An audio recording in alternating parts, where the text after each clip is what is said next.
Baik, Assalamualaikum warahmatullahi wabarakatuh. Perkenalkan, nama saya Iksan dari kelas Ilmu Politik B. Di sini saya ingin menjelaskan tentang jurnal tentang kepemimpinan. Yang pertama itu pengertian pemimpin dalam manajemen. Pengertian pemimpin atau disebut dengan natural leader adalah seseorang yang menggunakan kemampuannya, sikapnya, nalurinya, dan ciri-ciri kepribadiannya yang mampu menciptakan suatu keadaan sehingga orang lain yang dipimpinnya dapat saling kerjasama untuk mencapai tujuan. Manajer atau manajemen leader adalah seorang pemimpin dengan melaksanakan tugas berdasarkan prinsip dasar manajemen, yaitu perencanaan, pengorganisasian, pelaksanaan, dan pengendalian, sehingga mampu menciptakan keadaan orang lain yang dipimpinnya saling bekerja sama untuk mencapai tujuan bersama. Seorang pemimpin harus mempunyai kreativitas yang tinggi untuk memimpin bawahannya. Dasar-dasar leadership dalam manajemen perusahaan. Leadership kepemimpinan merupakan bagian dan inti dari manajemen. Melalui leadership yang baik akan memperbesar kemungkinan manajemen untuk mencapai tujuannya. Leadership meliputi segala wewenang seorang pemimpin leader dalam mempengaruhi pendirian pendapat orang atau suatu kelompok tertentu. Seorang pemimpin dituntut untuk aktif dalam membuat rencana, mengkoordinasi anggota, melakukan eksperimen, dan memimpin pekerjaan untuk mencapai tujuan bersama.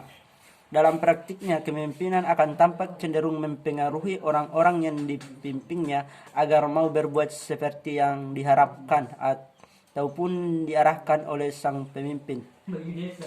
Motivasi orang untuk mendorong atau memimpin seseorang untuk melakukan suatu pada hakikatnya ada dua macam, yaitu motivasi ekstrinsik dari luar atau motivasi dari dalam atau biasa disebut dengan intrinsik. Berikutnya itu ada leadership dalam perusahaan. Setiap perusahaan memerlukan kepemimpinan yang kuat untuk meningkatkan efektivitas dan mengoptimalisasi bisnisnya. Dalam sebuah perusahaan, menjadi seorang leader yang baik seharusnya lebih menekankan pada pengembangan keterampilan dan kemampuan memimpin secara terus-menerus. Seorang pemimpin yang ideal tidak boleh mendominasi orang lain, namun harus membimbing individu yang ada di bawahnya. Misalnya dengan memberi arahan untuk mencapai tujuan perusahaan. Seorang pemimpin perusahaan juga harus bertindak secara bertanggung jawab, optimis, empatik, dan harus memahami kebutuhan anggota kelompoknya.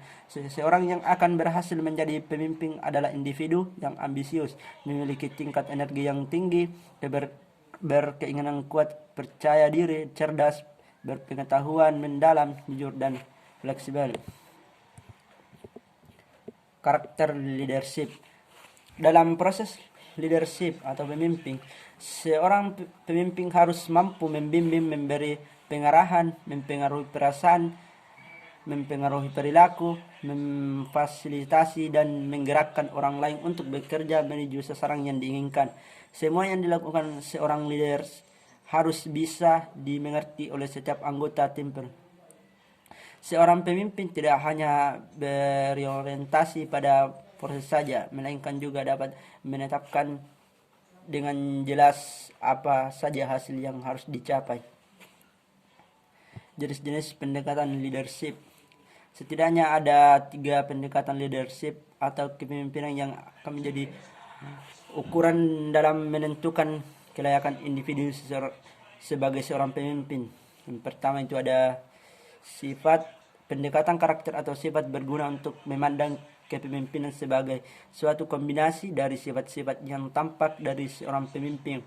Ada jumlah sifat karakteristik tertentu yang berkaitan dengan keberhasilan dan kegagalan dari pemimpin. Kedua, perilaku. Pendekatan perilaku memiliki fokus kepada perilaku calon pemimpin tentang apa yang diperbuat dan bagaimana melakukannya. Pendekatan ini bermaksud mengidentifikasi perilaku-perilaku yang berhubungan ataupun menghasilkan kepemimpinan yang lebih efektif. Melalui pendekatan ini, keberhasilan dari seseorang pemimpin dikatakan bergantung pada perilaku-perilaku yang diterapkannya.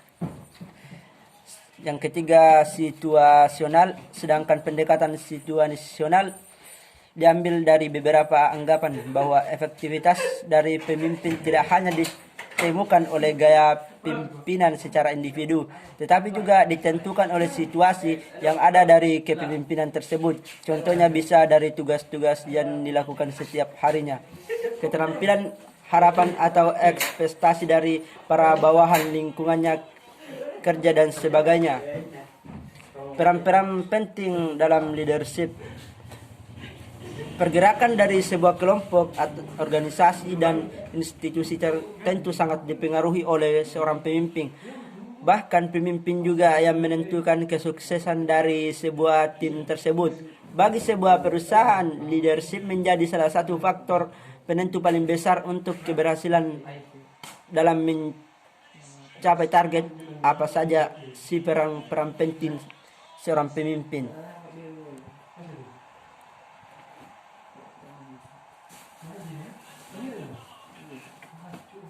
Apa saja kualifikasi seorang leader? Tanggung jawab seorang pemimpin terdiri dari 2 tahap sangat penting, yaitu kewajiban untuk menyelesaikan tugas dan bertanggung jawab kepada atasan atau orang lain yang telah mendelegasikan wewenang kepada seorang pemimpin. Kualifikasi yang dibutuhkan seorang leader umumnya yaitu memiliki pemahaman yang baik akan suatu perusahaan, baik belajar dan pengalaman. Kedua, mampu mengajarkan materi perusahaan kepada orang lain. Ketiga, sanggup mengaplikasikan prinsip-prinsip perusahaan dalam operasional sehari-harinya.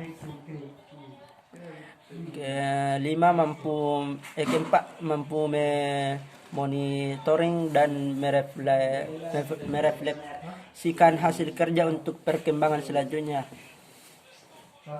Selanjutnya, mampu berkomunikasi dengan baik dengan semua pihak yang berhubungan dengan perusahaan, berjiwa sosial dan objektif dalam mengambil keputusan. Yang terakhir itu sehat jasmani dan rohani. Gaya-gaya leadership. Semua pemimpin umumnya tidak memiliki sikap atau perspektif yang sama. Kepemimpinan yang baik seharusnya dapat mendorong anggota-anggotanya untuk mencapai hasil yang maksimal untuk sebuah organisasi atau perusahaan. Meskipun hingga saat ini belum terdapat kesepakatan secara bulat mengenai klasifikasi gaya kepemimpinan, setidaknya ada 5 gaya kepemimpinan yang diakui keberadaannya. Berikut ini ulasan mengenai kelima gaya leadership tersebut. Yang pertama itu gaya otokratik, merupakan gaya leadership yang memiliki rasa egoisme yang besar. Pemimpin tipe ini biasa memiliki ekspektasi yang tinggi dalam hal kedisiplinan kerja karyawan, karena mereka menganggap bahwa kedisiplinan karyawan adalah wujud kesetiaan karyawan terhadap mereka. Kedua, gaya paternalistik. Gaya ini banyak terdapat di lingkungan masyarakat yang bersifat tradisional, terutama masyarakat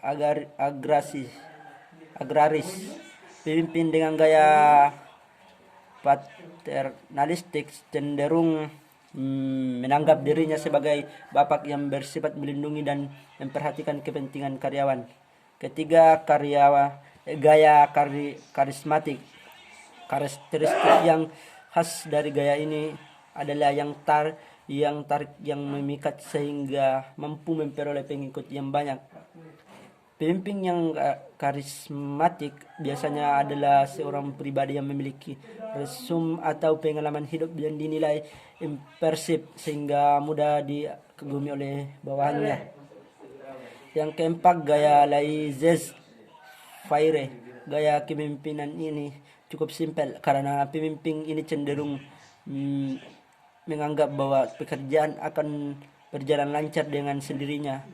Ketika karyawan sudah mengerti tujuan dan sasaran yang akan dicapai oleh perusahaan masing-masing, mengetahui tugas masing-masing. Yang kelima, gaya demokratik. Pemimpin dengan gaya demokratik akan menganggap bahwa fungsi pemimpin adalah sebagai koordinator dan integrator dari beberapa unsur komponen organisasi. Dengan demikian, semua anggota akan bergerak secara sinergis dan holistik.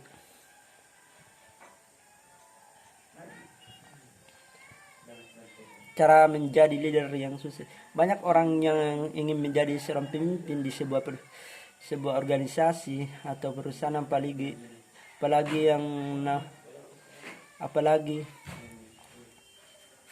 namun yang perlu diingat, perjalanan di bawah untuk sampai di posisi pemimpin dalam sebuah organisasi tidak mudah.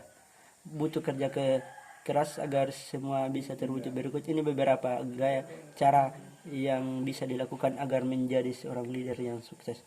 Menjadi role model yang baik. Seorang pemimpin ibarat cermin bagi karyawan yang dipimpin. Segala tindak tanduk pemimpin akan menentukan bagaimana seseorang akan bersikap.